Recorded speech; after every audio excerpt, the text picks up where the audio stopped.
Minutes after 5, you're still with us right here on the Power Drive. We appreciate the fact that you're spending time with us. Please call us while at it, 0861-987-000. Send us those voice notes on 083-303-7093. So we'll go to issues that have got to do with the budget because, there's going to be another attempt at passing the budget. And apparently the Speaker has already written to the Minister of Finance to indicate the date at which the Minister will be tabling the budget as well. So, we shall see what will happen because the court order has suspended the 0.5 percentage point increase. The Minister of Finance last week also releasing a statement to say, as a result of political engagements between the ANC and other political parties and the agreement that was reached thereof, the 0.5% increase on VAT will be reversed, which was supposed to kick in on the 1st of May. But as I said, listening to the leader of the EFF, he was literally saying, look, the 0.5% cannot be separated from the entire budget. So the entire budget must be looked into. So that gave me an impression that he's literally saying they must look at the entire budget and agree on it and then pass it after agreeing on it. Because some of us were under the impression that the sticky point was the 0.5%, but the 0.5% has been done away with. So it might take longer than we think it would, and I'm not wishing for that to happen, but because the EFF's position seemingly says, let's start afresh, let everybody else have an input, and then let's have a discussion that will lead us to a consensus in order for us to pass that budget. Regde Nkosi is an economist and director at First Source Money. Hello, Regde Nkosi. How are you? Are you good? I'm good. Just thinking about what you're talking about, the budgets and stuff like that. I think we're nearing a position where we may as well get into a third budget, it seems to me. Yeah, but I'm concerned that on the basis of what the EFF says, this may take longer than it should, and then we might have to get to a point where we are allocated, or we have to operate on the basis of a 45% budget. Or do you think that these chaps understand what's at stake here? Well, firstly, I think they do understand that the entire government machinery is under threat should they delay or should they play games.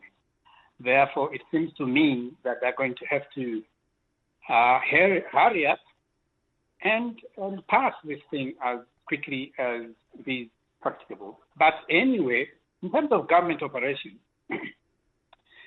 if it's 30% or so, remember, we're just beginning the year now.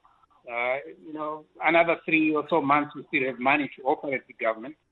So it may not pose a fundamentally difficult position for the country at all, even if we had 30% of the money being allocated, at least for now, for the projects that we need to start working on for this year. Some people are laying the blame squarely at the door of the finance minister, that is Enoch Godongwana, saying that this has exposed him and therefore he should leave this particular position. Is it something that the markets are also debating in terms of whether we have the right finance minister or not? By the way, Reg. Well, remember, the GNU is in fact a suggestion from the so-called market. All right. And therefore, they should have anticipated that there could be trouble in one way or another. And that obviously coalition governments are never stable. And the so-called market is essentially European people in this country. Right? European people who come from Europe, who have an understanding of how these systems work out there. I hope they understand that this can work the same way as it works in Europe. And therefore, they shouldn't bother. So Enoch Godongwana's suggestion of first some 2% and now 0.5 was in a way inspired by some of these fellows in the so-called market. All right, they can be very disastrous to the workings of the economy. These fellows, because they have more the interest of short-term backs than the national interest that we all have. But I therefore think that they're going to have confidence in Enoch, and that they may not support the view that Enoch should resign, because Enoch is essentially one of their third persons. So what about the future of politics in the country as well, as it relates to our economy? Because the leader of the EFF also spoke about the possibility of a motion of no confidence against the president, and he says if the DA is part of that motion, they might vote with the DA, and the DA's motion could have numbers to remove him, but when it comes to put the motion through, but when it comes to voting, they might just pull back, and that will guarantee the ousting of the ANC. I'm afraid it's a wishful thinking. Remember, President Cyril Ramaphosa is a market man, if you want. Okay, and the DA and the so-called markets are one. Okay, whatever the DA does is what the markets want. And what the markets want is what DA pushes for. Therefore, any motion of having to oust President Cyril Ramaphosa is likely to fail, because the DA won't allow that. Remember this. Helen Zille, a European chairperson of a European party called the DA, all right, at some point actually even said they don't want to vote with anyone else to remove Cyril Ramaphosa as a consequence of Pala issue. It cannot be that today the same persons have changed their mind. Cyril is very important for the so-called market, the so-called DA, and all other European organs. To the extent that it's so important, it's good for them, they cannot risk any other person coming on the chair, a person like the deputy president. They can't. So what are you saying? South Africans must relax. The budget will pass eventually.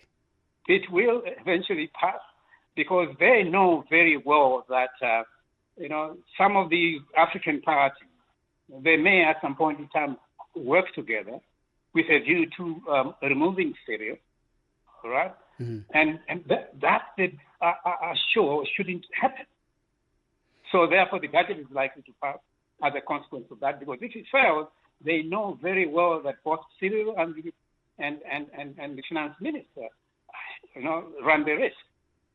And those European parties, and the so-called market wouldn't allow that. So South Africans can also rest assured that Godongwana will continue to be the Minister of Finance, because he's the market's man. In my view, they cannot risk to have any other person there. At least for now. Got you. Reg, as always, thank you so much, my brother. We really appreciate your insights. Thank you, my bro. Thank you. There you go. Regde Nkosi, there's an economist and director at First Source Money, saying, chill, relax, South Africa. The budget will pass because it has the support of the so-called markets, as he puts it. And the Minister of Finance is the man that the markets so far have got trust in. So calls to have him resign or be removed by the presidents are quite far-fetched in terms of them happening. But we shall see what will happen, because South African politics of late in particular, very, very, very unpredictable.